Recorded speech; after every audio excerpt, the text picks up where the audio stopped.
Es la portavoz de Industria de este grupo. Gracias, presidente. Bienvenida, señora ministra. Un placer recibirla y, sobre todo, recibirla en calidad de ministra de Industria, Turismo y Comercio de nuestro país.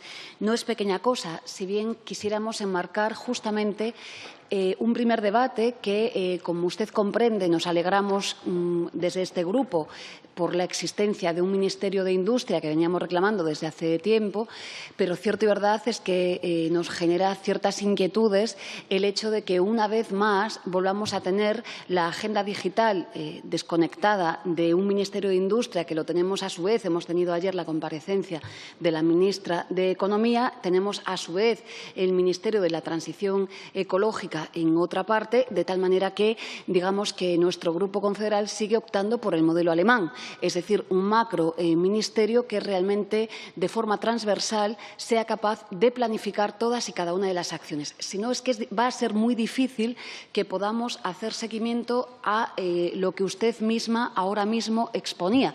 A veces trocear es la garantía de que no seamos ni capaces ya no de hacer el ejercicio de control parlamentario a la que nos debemos, sino que es la gran herramienta para hacer pocas cosas. Dicho lo cual, bienvenido el Ministerio de Industria. Voy a comenzar con un planteamiento desde Comercio. Señora ministra, nos complacen sus palabras y su discurso en la estética y en los contenidos, en la transparencia, pero desde nuestro grupo queremos ya darle una señal de alerta. Empezamos muy mal. Hoy se firma el tratado con Japón.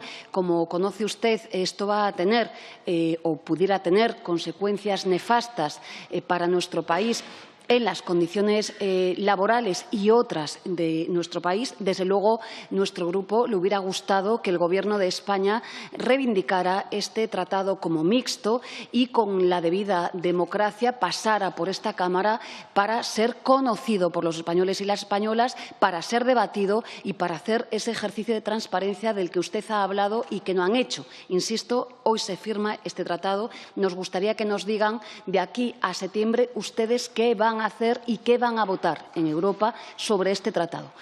No es un elemento menor. Para empezar con las urgencias de la materia industrial, digamos que voy a empezar muy rápidamente con 4 urgencias, para después hablar con las cuestiones de fondo. Supongo conoce, hay una huelga convocada en nada más nada menos que la industria del textil, una industria poderosísima que mueve cantidades ingentes de beneficios, que ocupa principalmente a mujeres y que además trabajan en condiciones del siglo XIX. Para hablar de una industria moderna en este país, desde luego en una industria que compartimos del siglo XXI, en un sector estratégico para España, y fíjese, yo vengo de Galicia, para Galicia, solo Galicia reporta al conjunto del Estado 8.000 puestos de trabajo en esta cuestión, insisto, huelga el 19 de junio, con condiciones de trabajo, ya no voy a calificar, sino que voy a decir del siglo XIX. Nos gustaría una primera pregunta, si me lo piden las trabajadoras, ¿qué van a hacer para actuar en defensa de este sector y para exigir las condiciones de trabajo que están pidiendo este colectivo? Nos gustaría que a este grupo usted visitara a estas mujeres y viese con sus propios ojos y las tocase cómo y en qué condiciones trabajan. Digo, no hay excusas, es un sector archibollante, puntero, presumimos en parte de nuestra moda gallega y no gallega, española en general, y desde luego esta urgencia que me transmiten, ya les gustarían a las trabajadoras del sector poder cobrar los 14.000 euros al año de miseria que acaban de firmar los sindicatos con las patronales. No es el caso. Segunda urgencia. Como sabe usted, deslocalización de una empresa muy importante en Córdoba, afectación de puestos de trabajo indirectos, más de 2.500, la empresa ABB, ¿qué tiene previsto hacer ante esta previsión de deslocalización para Turquía? No es cosa menor, pues, como sabe, está en riesgo real ahora mismo.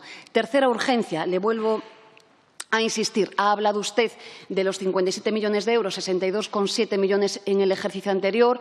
Al naval privado, le vuelvo a mandatar aquí, desde luego está paralizado la negociación del convenio del sector público naval, el que genera valor añadido a este país de una forma brutal, y el plan industrial de Navantia. Señora ministra, por favor, díganos algo, porque está paralizado. Ayer mismo estaban aquí los comités de empresa en Madrid y no es cosa pequeña. Desde luego, nos gustaría conocer cuáles son las previsiones del Ministerio que usted regenta y si en ese plan industrial la tasa de reposición va a ser al 100%. Estamos hablando de 5 centros productivos con necesidades fuertes.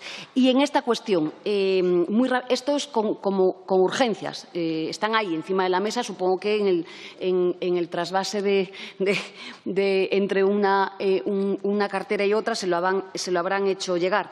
Y, desde luego, también las urgencias en el sector privado. ¿Sabe usted que el tax list sigue sin funcionar? ¿Qué tienen previsto hacer después, además, de haber ganado nosotros la sentencia, digo nosotros, nuestro país, ante el reclamo de Holanda? Díganos cuál es la previsión. Y cuarta urgencia. Usted nos ha dicho ahora, nos ha dado una noticia, y es que van a constituir un grupo de trabajo para estudiar las necesidades de los grandes consumidores de industrias electrointensivas. Sinceramente, creemos en esta comisión, aunque ahora sea un ministerio, desde luego, no sé, está muy bien que hagamos grupos de trabajo. Parece claro que no es soportable para la industria española. Ayer la propia ministra de Transición Ecológica comparecía en unas jornadas de formación con los sindicatos. Le ha quedado claro por la siderurgia española y por otros sectores potentes, es decir, no es necesario hacer un grupo de trabajo. Ya sabemos lo que tenemos que hacer para que no soportar que el coste de la electricidad de la industria española supere o cuando menos sea el 40% de sus costes. ¿Qué tiene previsto hacer con la electrointensiva ahora? Acaba de ser la subasta de las industrias electrointensivas. No le voy a hablar de lo que supone, ¿no? Incluso con los cambios que ha hecho el propio ministro anterior. Y muy rápidamente, para avanzar en lo que no son cuestiones de urgencia.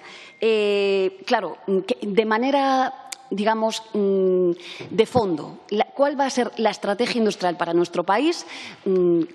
Avanzando, ¿no?, en un modelo auténticamente soberano. Nos gustaría tener, ¿no?, efectivamente, soberanía tecnológica. No la tiene nuestro país. ¿Cuáles son las fórmulas por las que se van a optar de financiación no convencional? Podría poner el ejemplo, ya que ha citado usted, del sector naval privado, pero hay muchos otros sectores industriales que precisan de una banca o de una acción pública clara para poder emprender proyectos industriales, y creo que tengo que dejarle el tiempo a mi compañero para que hable de turismo. Nada más y muchas gracias. Gracias, señora Díaz Pérez. Señor Rodríguez Rodríguez, por el mismo grupo. Gracias, señor presidente. Bienvenida y muchas gracias.